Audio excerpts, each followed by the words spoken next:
Hello and welcome everyone. I'm Peter Robinson and today I'm going to do a DeFi talk. So let's see if I can share my screen and here we go. Okay, can people see my slides? Can I? All right, great, thanks. Okay, so today I'm going to give a talk about how should you think about Uniswap V3 liquidity pools and how do you work out if you're going to be profitable or could be profitable and what does profitability mean? Um, but it's also going to be a talk about trying to do DEXes on L2 chains and so what that all means. Um, as a little note, so I'm not a DeFi guru. I've done cryptography for 32 years, blockchain stuff for about a decade, but I'm not a DeFi guru. This is not financial advice. And so, please, if you invest your life savings into all of this, then that's on you. I suggest it's just interesting information, and do with it what you will. And this I've dabbled in DeFi, but I'm definitely not a complete guru with 10 years experience or anything. So we're going to talk about AMMs as a start, automatic market makers, and then work through Uniswap and what's happened with it over the years. Then go into Uniswap V3 and talk about what incentivization you have to be an LP and what types of incentivization there might be. Talk about DEXes and then talk about profit and loss. So AMMs. So over the years, we've done quite a few talks on AMMs, and we've seen this sort of curve quite a lot, where you've got X is the quantity of token A, Y is the quantity of token B, you've got K as a constant, so you draw a curve. And so you set the start value by having equal amounts of A and B to set the initial price. And then someone swaps token A for B, and essentially the price moves, the point on the curve moves from the old position to the new position. And so it's a way of automatically pricing the value of a token based on supply and demand, and which essentially moves the point on the curve. So liquidity providers are the people, the entities that provide liquidity, so money, the tokens, to allow people to swap.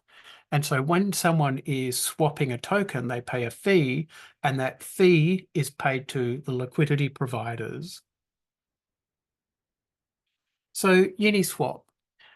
So it started out back in 2018, and in that era, you had the only pools available were ETH versus some ERC20 token. And then in V2, they allowed any ERC20 to be done with any other ERC20 token. And then reacting to other AMM style protocols gaining relevance due for concentrated liquidity for situations such as stable coins to stablecoin. They then worked out a way of doing concentrated liquidity in Uniswap, and they released that. And then V4, they released in the midst of releasing, and it's got a feature which allows you to have custom functionality added in. So importantly, with Uniswap V1, V2, the license allowed anyone to do anything. So they had lots of clones. And then with V3, I think they had a less permissive license that essentially meant that they had sole use of the Uniswap out to earlier this year. And then as when that license expired, then it meant that anyone could use it. So Peter, quick question. Yep. Sorry to interrupt, but what is concentrated liquidity? What's the new feature in V3? Thank you. Yep, so why don't I go to the next slide? Okay, so what is concentrated liquidity and why is it important? So in Uniswap V1 and 2, you had to supply liquidity across the entire price range. And so that meant that you need to be supplying liquidity in those red circle areas. So essentially allowing people to swap there. But it meant that, you were providing liquidity that wasn't doing anything because, is the ETH price going to hit $100 or $10,000? Like let's hope it hits $10,000, but at least, in 2024, it seems, if I was going to set up a liquidity position, I wouldn't be banking on doing trading at $10,000. So concentrated liquidity is a way of having the liquidity closer to the likely trading range and allowing liquidity providers to specify the trading range in which they want their liquidity positioned. So that's a high level. I'm going to get into more detail, but David, does that answer your question? Perfectly does. Thank you. Yeah. Okay, so Uniswap V3, so it's what's available on immutable ZK EVM. And so what I've got familiarity with it, so hence that's the one I'm going to talk about. And if you have got a web browser available to you right at this instant, you might want to crack open that link. And what I'm going to do, what I should do, is do this and paste that into the chat. And now I just need to click up there, click chat. And so I've just pasted that link into the chat. And whilst I've got that link open, I will also, so let's grab that chat screen again, get that chat over there. Let's give you that. And then also let's give you that link there. Yeah, so if you crack open those links, you'll probably have to click on a disclaimer and then also switch to immutable ZK EVM. And then I think you start out at volume, but then you can click over to liquidity. And so you're going to see something that's going to look a little bit like this. And so this is the wrapped IMX versus wrapped ETH liquidity pool on QuickSwap. And so what it's showing you is the liquidity that people have put in to that liquidity pool. And so the thing that what you can see here is that, say, someone has put liquidity in a tight band. What's likely to be just one person's put liquidity in a tight band. But we're not going to be able to look at the individual liquidity positions here, but you can see that, say, there's obviously someone who's put in some money has said, well, I want to go down to this ratio. And so thinking that these liquidity pools, it's all based on price ratio. So one ETH equals this much, this many IMX, or this one IMX is worth this much ETH. So it's all about ratios. And so looking at this diagram, so this is actually a snapshot taken on Friday. So it's even interesting looking at things just based on, like, you've got the total tokens locked. So how much money is actually in the pool? And you can see that it was 630,000 IMX and 298 ETH. And now we're down a bit. So there's been at least one liquidity provider that's removed liquidity from the pool from when I was looking at it, which is interesting all by itself. But so at the top, you've got the tokens that are in the pool at the moment. You've got the fees that are being charged for doing swapping in this pool. So you could have set up a WAMX ETH pool that's at, say, 0.01% or 1%, or even I think there's one you can do at 0.05 or 0.5. And so you can you can set up at different fee ranges, but as we'll find out soon, there are reasons why to go in at specific fee ranges or fee levels. There's also that you're seeing up the top there the current price, and so that's based on this tick here. So where that green line is the current exchange rate, which is shown there. You've also got the amount of money in the pool, and that can be super interesting for you to look at and think, well, is there a relatively even weighting of value in this pool? Where are things at? And then you've got the total liquidity. So the total liquidity is across the entire pool. And if you look at this slide here, you'll notice that, say, all this money here, say, so essentially any money that's not on that tick is not currently being traded. And so it's really meaning that, though it's the whole pool, if you say set up a liquidity position way up here, then though it contributes to the size of the pool overall, it's untradeable, or because the exchange rate's not going to move to that. So you've got to be careful about reading total liquidity. 24-hour volume is how much money has been swapped in the last 24 hours. And you should note that this will include rebalancing. So it's not just normal, say, users of the AMM. It could be liquidity providers doing something that's called rebalancing. And I'm going to explain rebalancing soon. And that's the amount of fees that have been paid to liquidity providers in the last day.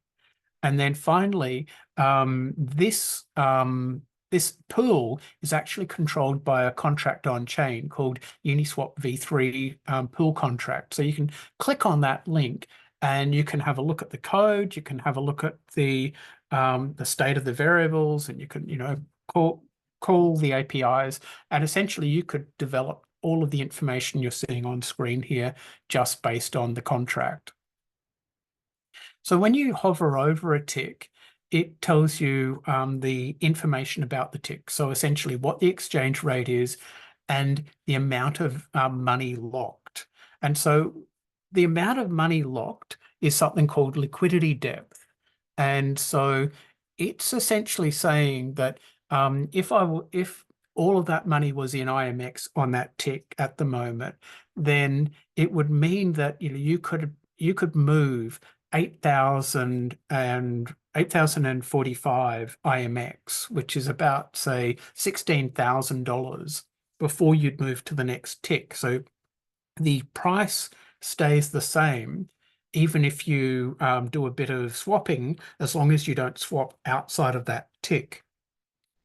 And so, for instance, if the liquidity depth was only, say, 200 IMX, and I wanted to buy 1,000 IMX, then the price is going to move across 5 of these ticks. And so the price ratio would change 5 times. And so this is what, when people talk about slippage, that's what they're talking about, is that the price that you're getting, so you're thinking that you're going to get it at the current price tick, the actual current exchange rate.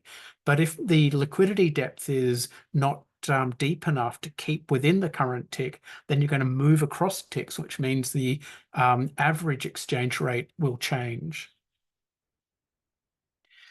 So on the right-hand side of the pool, all the money is IMX. And on the left-hand side, all the money is Ether. So what you can think is that, so essentially, yeah, Susie's helping here.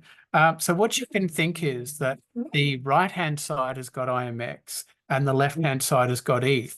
So at that tick, the current price, if we move to the right, then we're essentially putting Ether into the pool and taking out IMX. If we're heading right, if we're heading left, then we're taking out ETH and putting in IMX. And so essentially the value, the liquidity depths and the position that these liquidity providers' positions gets replaced by IMX and ETH as that the current price point goes up and down. So say you've set up a liquidity position that is, say, across those two red lines there, then you're essentially saying, I'm prepared for my money to be traded across that price range. And so when the price moves up, then what's happening is that people are tending to swap ETH for IMX. So they're essentially buying more ETH and they're selling IMX, and that's essentially moving the current price. And so this could be, if this is the source of origin for value for both tokens, then it could be just based on supply and demand. But often the tokens are traded on centralized exchanges. And so given there's more liquidity, maybe in a centralized exchange or another DEX and not on an L2, then the source of truth for the actual price is somewhere else. So then you're going to have liquidity providers themselves arbitraging by essentially they'll be busily swapping ETH for IMX to move the price because they're adjusting the price to match the price that's available somewhere else, so that then they can arbitrage. They can sell the ETH that they've bought in another place. And so from a liquidity provider perspective, so they're essentially buying ETH as the relative price of it goes down and selling IMX as the price of it goes up. And so that's a way of thinking about it, that as an LP, you're sort of always losing from the perspective of I'm giving my money away as the price goes up. So I'm essentially, so as the value of IMX goes up, I'm selling it. And as the value of ETH goes down, I'm buying it. So Peter, may I ask a question at this point? yeah, sure, go ahead. So I was thinking about this morning, and I think this is maybe you're touching now on the key insight, which is if you want to be a liquidity provider, you want to put hard currency into backing some swap between two tokens. If I understand this correctly, and please check my understanding, basically what you're doing is you're providing liquidity into the market so that those swaps can occur. In the absence of adequate liquidity, IMX or any other token, the Ethereum Engineering Group thank you token or any other token wouldn't be able to be swapped for ETH because nobody's facilitating that market transfer. At least even if you could transfer it, the market would be so small that there'd be friction in the system, right? You couldn't just go off and sell it because you wouldn't be able to necessarily find a buyer, or you wouldn't necessarily be able to buy it because you wouldn't be able to necessarily find a sell it. Yes. Yeah, and then having a decentralized exchange means if I understand, find someone. Exactly. So the liquidity providers reduce friction in the system by making a bit of a market there, and by providing that liquidity. What you're saying is, when you come to this DEX to sell your token or to buy your token, there's going to be a buyer or a seller for you within the bounds that you've just described in this talk. Yeah. Yeah. I mean, and how I think you can think of it is that rather than having to go to a currency exchange shop to, where you buy and sell, say, I don't know, Thai baht or euros or whatever, you're doing it. And so in that case, you've got some big company, some centralized company selling you the foreign currency. Here, you're allowing yourself to be the provider of those tokens, so essentially the foreign currency.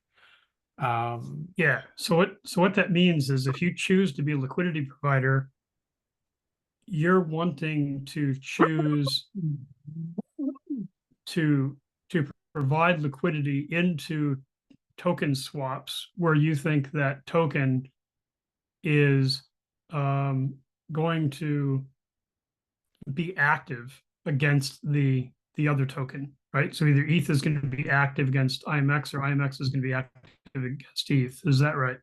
Yeah, that's right. So you're assuming, yeah. So I mean, there could be no trading volume, which obviously, if you were purely relying on fees, isn't very helpful, because then you'd be better to park your money in a bank and earn 1% interest per year. Yeah. But so yeah, you've got to assume there's going to be some trading. So one thing that I haven't touched on, but say for instance the thank you token. So at the moment, the TY is available against. So in fact, if we look at the pools here, if we go into pairs, and so we've got WIMX TY, and so it's got 2 billion. No, is it 2 million? It's only 2 million. Should have put $2 billion. Anyway, it's got a whole heap of liquidity in there. But we've got 115 IMX that people have put in. But the thing is that you don't necessarily, someone could have bought TY with USDC or ETH. And the thing is that then you essentially route your, or the Uniswap protocol will route that request via, so it'll go USDC to IMX to TY. So you essentially do two swaps to do the one overall meta swap. Yeah. Yeah. Okay. So that's interesting. So it is possible to use QuickSwap now to provide liquidity to the TY token, should we so choose. Yes. Is that right? Yes. Yeah, for sure. You can buy some. Yeah, you could you can do it in here and go into swap and you can do it. Yeah. But it's a good edge case because there's no real value to the TY token right now, and the trading volume is very low. So as a liquidity provider, all you're doing is locking up funds. You wouldn't necessarily be making fees. Yeah, so the TY token, I'm going to do a talk on meme coin design and meme coins. And a liquidity pool for a meme coin is very different to a liquidity pool for stable coins, or for ETH and IMX, or for say GOG, a game token. So tokens that have got liquidity in other place for other reasons. Whereas the TY token, you can give it to people to say thank you and such like. But yes, it's a meme coin, so it's a different sort of coin. So what's the relationship between QuickSwap and Uniswap? Well, I can't directly speak for it, but I believe there is no relationship. There are and essentially QuickSwap have so just so everyone knows, there's a bit of building work going on over the hill, and that's why they keep on setting the dogs off. But anyway, relationship between QuickSwap and Uniswap is essentially that QuickSwap are using Uniswap's contracts. All right. Yeah, so on QuickSwap, QuickSwap's on immutable is set up. So the link you're on immutable zkVM. So you're not going to have coins like Pepe and Doge. So but you could move them to immutable zkVM. Anyway, let's keep on with the tour. All right. So an interesting situation to consider is if IMX goes up relative to ETH and beyond the actual price range of the liquidity provider. So in this situation, the LP is going to be left purely with ETH. So, you're going to have, you had a mixed portfolio of IMX and ETH, and now the price has gone up to past that red line, and now you're just left with ETH, which is not a bad thing, but given if you're thinking that ETH is going down relative to IMX, it means that whereas if you would just have held IMX, the price would have gone up. Okay. So I've used the term tick a lot. And so the Uniswap contracts are set up based on price ticks. And so the each tick is set up so it's got a different price ratio. And so essentially the rate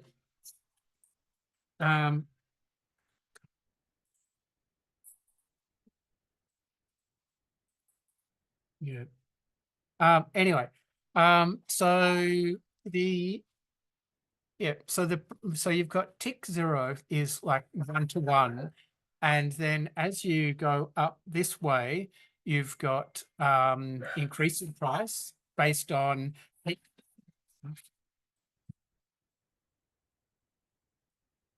yeah. Sorry, scam call. So yeah, so the so if ETH so at the moment we've got the relative price IMX to ETH is 1,1716, and so it's actually operating at tick number minus 74,621. And so if you work that through then, so 1.01 to that ratio to there is 0.00058. And if you do 1 on that, then that's the IMX to ETH, whereas that's the ETH to IMX. Okay, so there's a concept of tick spacing. And so so that all the liquidity isn't provided at every single price point, there's the concept of tick spacing, which anyway, I'm not going to go into that in detail, but essentially it denotes how regularly you have ticks. So rather than having every single spot as a tick. So that's been a really high level look at Uniswap V3. But you can dive in deeper by looking at the documentation, and there's a whole YouTube series on the V3 pool contract, which is super interesting to watch. All right, so incentivizations. How do you actually, before I race on, there are a few questions in chat. Let's have a quick look at these and I'll see. Yeah, so QuickSwap is available on certain platforms, but not all. And so I guess it's a matter of looking at which platform you're looking on. And so not all coins are tradable and available on all platforms.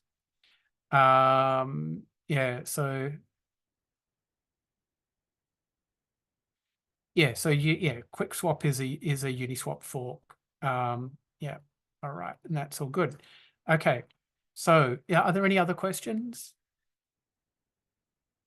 Okay, let's move right along to incentivization. So there are 3 ways of incentivizing being a liquidity provider. So one is swap fees. The other one is incentivization programs, and the other one is arbitrage. And so, so liquidity providers earn fees based on each swap. And so the fee that they earn is the amount of a swap times the fee rate, say 0.3%, times the proportion of liquidity that they are providing in the current tick relative to the other liquidity providers. So if I'm providing, say, 100 IMX and there's, say, 100,000 IMX on that tick, then I'm not going to get much money. But if there's 200 IMX on the tick and I'm providing 100 of that, then I'm going to get half of the fee.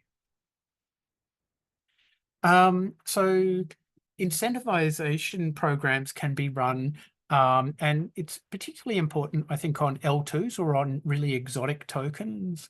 And so if the fees earned from transactions isn't going to provide an adequate return for the amount of liquidity depth that you want, then you need to have an incentivization program. And so the idea is that if you pay people money, then you're giving them more reward. And so if there's a really low transaction volume, or the transaction quantity is like only a dollar each transaction, then you might just not be getting enough fees. So Merkle observes the on-chain transaction activity and then pays money to liquidity providers based on the LP positions and the trading activity. And so if you go to that link, you can crack open Merkle and you'll see something a little bit like this. And so, you've got various tokens and the APRs, and you've got a whole range of different chains. And so you can go in here and have a look, and you can get the full information about it, which will say who the actual LPs are, and whether they're providing the money directly or via something called Gamma. It provides information. So I've actually got all the information here. And so it tells you about the DEX, so QuickSwap, the trading pair, and the fee rate. And then it tells you the APY that it's paying given the current amount of liquidity in the pool. And then it gives you the daily reward. So someone has to set this up and pay the money. This is, in this case, it's Digital Worlds Foundation are incentivizing people putting money onto QuickSwap.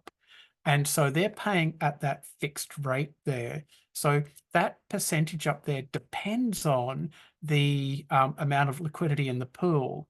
And in fact, if you, the APR is 55% again. Yeah, earlier today, that APR was up to 80%. So obviously someone had taken money off, but they put money back on. So you've got the daily reward amount that's being paid, and these programs are set up over a fixed period of time. And so at the moment they're set up over 2 weeks. And and then the reward payment formula is based on these variables down the bottom here. And so there's out of range liquidity. So you might remember from over here, we were looking at analytics as WIMX ETH liquidity. So if you had a trading, if your position was, say, over here, where which is outside of the tick, then you are you're out of band, out of range, so you won't be getting any incentivization from the program. The other one is fees. So we had the fees paid for swapping, and then these fees here are essentially what proportion of this daily reward will be paid to the people who earned the fees. So essentially, you're trying to give a greater weighting to the fees and who's offering money on the current tick. And then you've got WIMX percentage and ETH percentage. So that's for people who own, who have got, say, IMX in the liquidity pool, what proportion does that liquidity provider have relative to all the others? And then we'll pay this percentage of that daily reward. And so it's, so this one here is, so this setup is based on the idea of wanting to have, we just want to have liquidity providers who are providing money in band, and we're happy for them to have a wide spread. So it's not heavily incentivizing on the fee, on the current tick. So I can see that we've got a few questions. So why does Merkle incentivize LPs? Where is Merkle funded from? If it's just Merkle tokens, is there any thing in the values tokens? So so Merkle only allows you to set up a reward program in certain tokens. And in fact, the rewards for on Immutable ZK EVM can only be paid in wrapped IMX, so that you do not have the facility to have your say the TY token or some meme coin or something. So no, those rewards. And the rewards are being paid by Digital Worlds Foundation to incentivize people to set up QuickSwap on the, rather to set up liquidity positions in QuickSwap to help the Mutable ZK VM platform. So when I tried to work out the money came from the APY, it seemed to be fees trading. So if the trading stopped, the fee stopped. So even though so if there are absolutely no transactions, then I think so. How the Merkle Pro platform works is based on trading, and so if there's absolutely no trading, then I think their calculations have problems. But certainly for the IMX ETH, there's a lot of trading. There's hundreds of thousands of dollars a day, so it's all good. Yeah, so this APY, as I said before, it depends on the amount of liquidity in the pool, whereas the actual daily rewards is fixed for that 2-week period. So the third way I said you could make money is that you could see that the IMX or some other token is undervalued, and then you could say buy IMX given some ETH, and then you could sell the IMX at the same exchange later on, or you could move the money, bridge it across to another chain, or even you could use one of the other DEXes on chain and sell it there. And so, there are arbitrage essentially means that you earn money by seeing that a token is undervalued. So what about DEXs on L2s? What does that actually mean? So L2s are inherently riskier than straight out Ethereum. And so, typically you should be seeing higher rewards on L2s than on L1, I think. The transaction volume, it depends a lot on the token pair, but transaction volume may be lower than on Ethereum. And so, you really want to be looking at, well, what is the transaction volume, and is the incentivization due to fees going to cover the cost of putting the money in and cover the risks? If you're planning on trying to do arbitrage, you've got to think about the fact that taking advantage of these arbitrage opportunities is going to incur cross-chain if you're going to do it across chains, and there's going to be time. So doing cross-chain takes time as well as money, and by the time you've done the arbitrage and got your money, or prepared to do the arbitrage and got your money to the other chain, the arbitrage opportunity might have closed up. And so because of this, token prices can be up to 3% out relative to centralized exchanges and decentralized exchanges on Ethereum. And so, you will have a bit of a lag, and which is stale pricing. And so this is an implication, I guess, for users. So if the value of, like the token is decided on an external exchange and the price is lagging on L2, then, due to these problems with arbitrage, it means that people who are swapping might not be getting the current best price. They'll be getting the current price on L2, but maybe the price will have moved. So if you just look at CoinGecko, that's going to be telling you about centralized exchange prices, which maybe don't quite reflect the price on L2.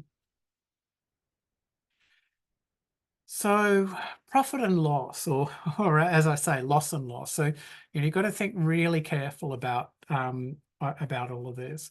So impermanent loss occurs when the price of a token rises or falls after you deposit money into the liquidity pool. So essentially, what this is really saying is, if the token price changes at all, which it's likely to do, then you are likely to have some level of impermanent loss.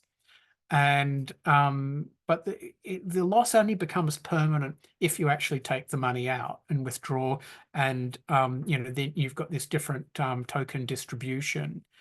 And so the oh yeah, and so you've got to think though, if you've got a liquidity position and the token price goes out of range, what can you do? What are the options? And given we've just talked about the ideas of loss, so one option would be to say do nothing. You could say, well, look, IMX being this high relative to ETH is unnatural. And I reckon that sometime tomorrow it'll be back in range. So it just doesn't matter. Let's not do anything. Another idea would be to remove your liquidity position, swap some ETH for IMX, and have a balanced portfolio, and then create a new LP position around the current tick. And so there's a few things to consider here. One is that you're making that loss permanent, which is not the end of the world, but you're incurring that swapping fee, and that is going to cost 0.3%. On Immutable, the gas fees are pretty much, like it's really cheap, like 1 cent per transaction. Currently nothing if you're using Passport. But if you were on Ethereum or maybe some other blockchain, you've also got to consider the cost of gas as well. So rebalancing costs money. And so you've then got to think, well, is the cost of rebalancing going to be recouped by any fees and that I'm going to earn? And so a third option is see the price is moving on a centralized exchange and be the force of change to actually do the arbitrage yourself. And it sort of does assume that you've got spare money lying around to be able to do all this arbitrage. Or you could just remove your position and swap to then move the position up yourself. That could be a way of doing it. So yeah, but so you've got these three approaches: do nothing, rebalance, arbitrage, and rebalance. And so three things to consider. And so when you're trying to get your head wrapped around all of this, then it comes back to, well, just a sec, what sort of tokens have we got in the pool here? And the different types of tokens have a really big impact on pricing and volatility. And so if it's two stable coins, then they should be highly correlated. So if you've got USDC versus say Axelar USDC, they should be 1-to-1. They shouldn't. They should be very unlikely to have a wide variance. And so you want to have generally highly concentrated liquidity around the tick for that. And then you've got semi-correlated tokens where ETH and IMX, they do stray, but they're not. You could have a reasonable, allow for reasonable price movement, and you should be okay. But then, when suddenly rumor hit that the ETH ETFs were going to happen, suddenly the price went up by $600 for ETH. And so you could easily end up being out of range with a like an ETH IMX pool. You've also got stablecoin versus a non-stable coin, and by definition they're not correlated. And so you're going to have to think, well, what if I'm going to set up a liquidity position for that, what price of ETH do I think is likely? And then try and think, well, how do I feel about this? I'm going to be selling ETH as it goes up and buying ETH as it goes down. Whereas if I've got a semi-correlated pair, then hopefully they go up in sync and down in sync, sort of. if you've got IMX, say, or a token versus another token that's, say, a game token. So game tokens, tend to have lower liquidity and be far more volatile based on, people's gut feel about, is the price going up or down? And some announcement happens and suddenly everyone's very excited about the token. So there can be, large percentage price movements. And so you probably want to have a really wide liquidity range or be prepared to rebalance often. So think, with those types of pairs in mind, there's this idea of loss versus rebalancing, and you can Google this term and there are bazillions of articles on it. But, so being a passive LP will result in arbitrages taking some of the profit. But if you actively rebalance, then it means that, your LP doesn't lose this part of the profit, though it is more work. And also you've got to be paying gas fees and swap fees, as I said earlier, which may make this whole rebalancing effort unprofitable. So each time you did it, you'd have to try and weigh up whether it's going to be profitable or unprofitable to do the rebalancing. So, you could do narrow band liquidity, which is a really tight band around the current tick. So that's going to be good for users because there's going to be more liquidity depth, which means that the price isn't going to move much for them. It's going to be good for LPs from the perspective that you're going to get a higher percentage of the fees because, because you've got more of the current tick liquidity.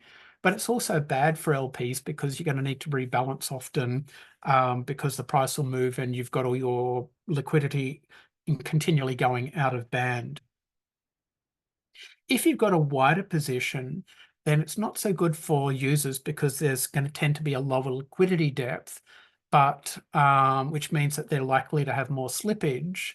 But it's good for LPs because they're less likely to have to rebalance, which is, costly. But it's bad if you're relying on fees for, earning money because you're going to have less liquidity on the current tick. So another way you can do things is, and remember, you can have multiple liquidity positions on the same pool. You could have a wide and shallow position.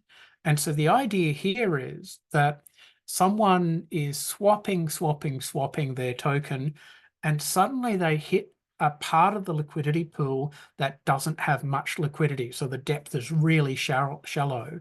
And in that case, they're going to have to accept a lot of slippage if they want those coins. And so if the price is actually being determined somewhere else, it means that people will be buying tokens from you at an unrealistic price. And it's almost like Uber surge pricing or something, where suddenly you would be in Uber's position of getting an unreasonably large amount of money. So it's a way of making a high profit in an unusual situation. So meme coin LPs, as I was saying to David, they're a little bit different because of the pricing dynamics. And in fact, I think I'm going to do a completely separate talk on meme coins because it's it's an interesting complete area of endeavor. I'm trying to understand how they work, and the price dynamics is very different to other types of coins. But generally for a meme coin LP, you're going to set up a single-sided liquidity position where you've just got the meme coin and you don't have a lot of the other token. So before you dive in and sell your house or mortgage your house and, like throw all your money in, things to think about when creating a liquidity position is what is the historic trade volume of that token pair? So, has there been much money traded? So would there be many fees?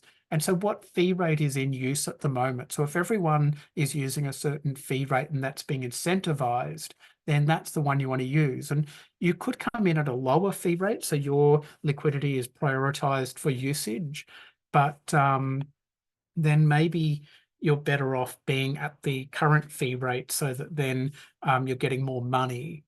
But then if you're at a higher fee rate, then you're going to tend to not get as many fees. And so you want to look at Merkle and see, well, how has incentivization been set up for this pool? How has it been configured? What is it incentivizing? Also think, how correlated are the tokens? So if they're going to go up and down in sync, then in many ways they're a lower risk, but then how correlated are they and what would happen? Another way I think is good to think about it is, would you be happy to own 100% of either of those tokens? So, like, am I happy to have 100% of IMX tokens or 100% of just ETH? And I'm happy either way. Whereas if it's, say, some other token that I don't really know, not sure that I trust, I don't know the development team, I'm not really sure about the people surrounding that token and the ecosystem around that token, then I'd be a bit more cautious. So it's worth trying to understand the dynamics of the token. Another thing to do is to try and map out the ratio. So when you're putting a position in, so if you go pool here over here and you go select a token, we go IMX and we go, I don't know, USDC. And we've got various options for farming. And so you're presented with a set of price ratios. Actually, USDC is cheating because it's too easy. Let's do ETH. Yeah, and do it in manual and safe, say, or common, I mean, but don't forget, you can change this. You might say, I want to do 20%, 20%. But so say, you're thinking, well, what does -20 plus 20 mean? Because that's a ratio, and I'm not even sure I understand what that ratio means. And so what I think is worthwhile is trying to map out in a spreadsheet, just put in the current price, and then, like, start to think about, well, if they're assuming the current price and ETH went up to $5,000, what would the ratio be? If ETH went down to $1,000, what would the ratio be? What about if ETH stays the same and IMX goes to $1 or $4? Like, try and understand what ratios are likely so that can give you a better idea when you're looking at these ratios over here. What's possible and what do you believe is plausible? And even if what you believe is plausible turns out to be wrong, I mean, the worst that's going to happen is it's going to go outside of your trading range. Yeah. So profitability. So a 1% fee tier sounds like a great idea. However, if you rebalance the tokens, then you're paying 1% to buy the tokens, assuming you're rebalancing in that liquidity pool. So my pretty much final thoughts on this. Unless you're an absolute DeFi maven and got a lot of ideas on all of this, I'd be very, very careful. I'd, use money that, you're happy to lose. And like, if you've put money into IMX and ETH or something else like that, chances are neither of them are going to go to zero. And, in fact, both of them have got very good ecosystems behind them. So they're going to retain a lot of value. And so you're not going to completely lose out.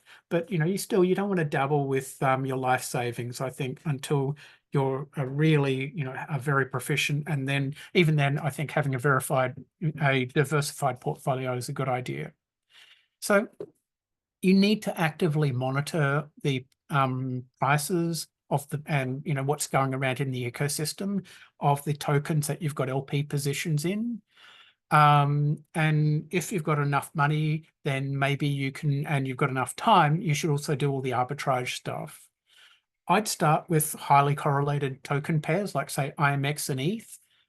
So one way as well, which another thing to think about, is if you, say, go onto CoinGecko or something like that, you can have a look at the tokens that are by market cap and have a look at how correlated they are. You can even just look at the graphs. I mean, that even gives you a bit of an idea.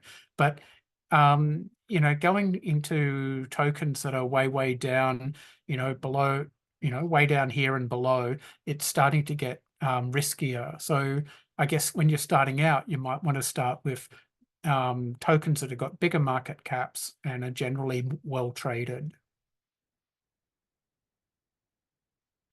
All right, let's do the merch store. So the merch store is open. Should have done a DeFi t-shirt, but anyway, lots of t-shirts. Next week, we're going to have Matthew Crack from Layer Zero. I'm going to talk about random number generation the week after that. Andreas Freund is going to come to talk about L2 standardization, and then David's going to talk about AI and Web3 adoption. And lots of links for YouTube and meetup.com. So, are there any questions? Yeah, I've got a question, Peter. It's Craig here from Warnock, which is 2.5 hours south of Brisbane. Yep. I've been in liquidity pools for a couple of months, so I'm pretty much a newbie. Do you have any, or can you point me in any direction to a spreadsheet or some way of figuring out how much I've made? Like, I could work out how much I've made from the daily profits easily enough, but what I'm having trouble with is figuring out what the impermanent loss is, in particular if I've been compounding along the way, so putting the profits back into it. So I haven't found anything online, or no one sort of said, "Oh, here's a spreadsheet. Put these numbers in here, and you'll get your answer there." Have you got any tips in that department? Yeah. So I'd say create your own spreadsheet because you've got your own things.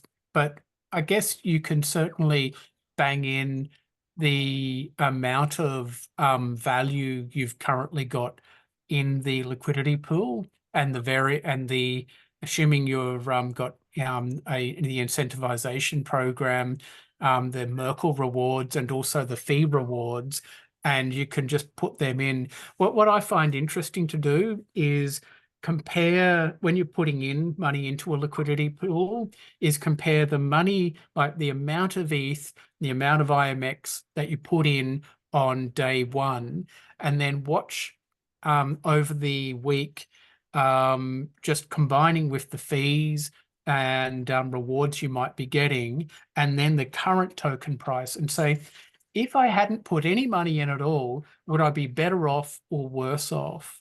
And, so sometimes you end up being worse off. So you might be getting $200, say, worth of fees, but as you say, the impermanent loss might be $300. So overall net, you're down minus 100. So I've got a spreadsheet. I guess I could clean up and remove some of the numbers out of the spreadsheet, and that would probably help with that. Don't forget the tax. Yes, too right. Very true, David Hardridge. But so I can probably come up with a cleaned up spreadsheet that I can put a link to somewhere. Okay, that'd be great. Thanks. Does anyone have any other questions? Yeah, Peter, how do you track your own tax? Because no one's helping you in this regard, right? The exchanges aren't reporting it. No. Well, this is a decentralized exchange. So so with the centralized exchanges, you can generally get some report from them. It's on chain. It's a matter of, you can go through and you can create a spreadsheet, and you can have every single transaction that you've had, and like work through the capital gains tax and the the capital gains tax, like on profits and losses, and also on earnings. So you can do that, or there is accounting software out there. I can at the moment, I've not come across any accounting software that I feel really happy recommending.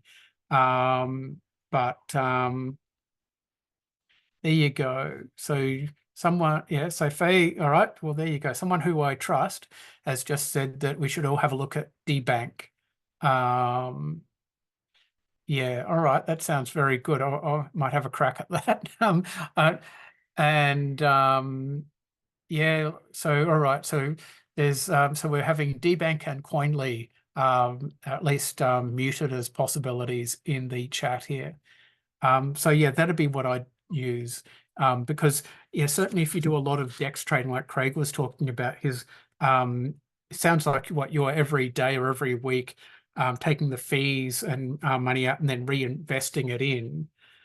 So you're going to end up with hundreds and hundreds of transactions.